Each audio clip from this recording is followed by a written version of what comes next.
What then is the UDHR? The UDHR is a value system. Many have already started asking, what's the purpose of all these human rights? Can you eat human rights? Does it give you a job, human rights? What we need to know is that human rights is all about a value system. What are our values? How do I relate to my values, to the person next to me, to the family, to the society, to the community? It is also about a social contract between me and you, and our governments. The state has a social contract with its citizens. Where workers are concerned, that social contract will involve 1. Right to food, right to shelter, right to health, right to a livelihood. And when that opportunity of livelihood is not there, then what is the social security system that should kick in? And that is a social contract that we are talking about. It is a contract between the state and us.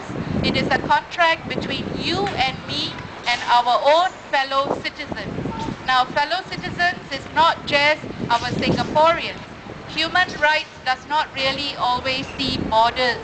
Human rights is all about the human being, and that means it will be a Singaporean, it will also be a non-Singaporean. That means our foreign workers in our midst. Today's group, there are speakers who will talk about different vulnerable communities, and I will leave that to the other speakers to bring up. But I would just like to highlight that foreign workers remain, in my opinion, our topmost vulnerable community. Especially in a financial crisis, what will happen to them? They have debts, they have bonds. How will they, in a crisis, be let go? What will be the social protection schemes that we can have for them? We also have the differently abled, the politically correct term for the disabled community. I'm told that we have fewer than 1,000 people employed in Singapore, when the rate of a disabled person in any country is from a conservative 3% to 10%. That's a lot of people who already do not have jobs. And how are they going to survive in normal circumstance, and in a circumstance that is utterly pressing, finances are concerned? I think we have to remember them, because they too need to eat, they too need to pay the rent, and they too need to move on. I also would like to raise awareness to pregnant mothers. The statistics, although the government has put in quite a number of measures, is still not great. From 2004 to 2007, 70 callers called the Aware Helpline to complain about how they have been unsummarily dismissed from their workplace. We also have MOM's reports in the Straits Times that showed that they have dealt with about 50 cases a year. So on one hand, we want women and we want families to have more children, but on the other hand, as soon as the woman gets pregnant, she can run the risk of not having her own job security. So we need to remember them when we talk about UDHR values and human rights. I also want to remind people about the mentally ill.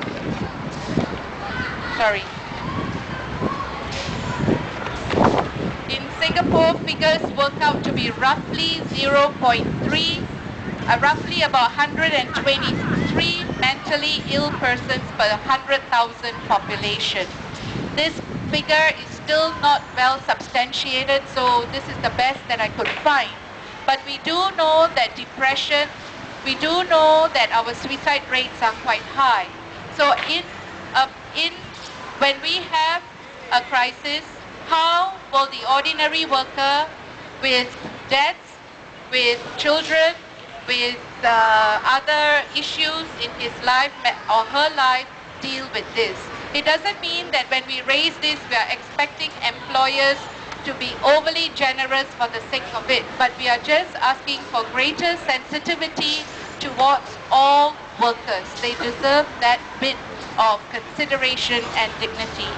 older workers. We all know that we have seen our uncles and aunties at cleaning, pushing trolleys at Changi Airport. Do we stop to think that most of the time they earn about between $650 to $750 per month? The little that we can do when we can treat them with dignity is to say thank you and please, and to also clear our own tables and make sure that they do not lose the jobs as we clear our own tables.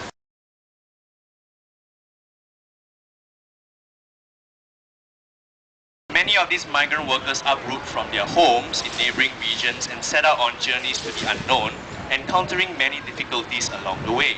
Many people also want to take a bite out of them, alright? So a typical narrative can begin with a recruiter who turns up in the village with stories of the money to be made in the wealthier lands. He wants money for his efforts, and maybe he has to pay something to one or two locals whose cooperation he needs. So the sum of money involved by this time for a Filipino or Indonesian domestic worker would be approaching $2,000, and for a male construction worker from southern India or Bangladesh and China, this sum is somewhere between the range of $4,000 to $8,000 in Singapore.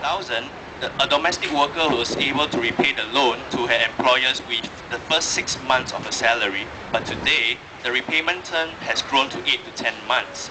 That creates a big hole in their earnings from a 2-year contract term, and at least 1/3 of a worker's salary is lost before her family sees a cent of it. My own experiences in working with Stephanie Chok in helping groups of Chinese construction workers have also sensitized me to the mounting cash flow problems of many construction projects in Singapore, including the IR, which has led to late or even non-payment of salaries to workers.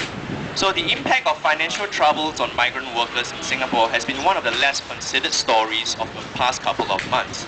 A few resident employers have already decided to dismiss their domestic workers as an economic measure, and the trend may be expected to grow. It must be particularly galling for workers who have never had a day off because their employers said they needed them 365 days a year to now find themselves totally dispensable. And for the male Chinese construction workers, some companies have resorted to prematurely terminating the work permits of their workers, wishing to seek redress for their salary arrears so as to speed up their own settlement processes. And most workers faced with this uncertainty and length of legal processes in Singapore choose to settle for amounts that were substantially less than what was due to them. For those that refuse to settle and suddenly find themselves to be undocumented overstayers, some employers have deployed private security companies to confine and then send them to police for deportation. 2. TWC2, in conjunction with UNIFEM and HOME, runs the Day Off campaign for domestic workers. So you can log on to dayoff.sg to register your support for our initiatives if you haven't, alright? And every new quote goes to show how more and more Singaporeans recognize the importance of rest days for all forms of labor, including domestic work, alright? Third and lastly, TWC2 runs a free meals program at Calf Road for hundreds of stranded South Asian workers, and also a helpline for migrant workers.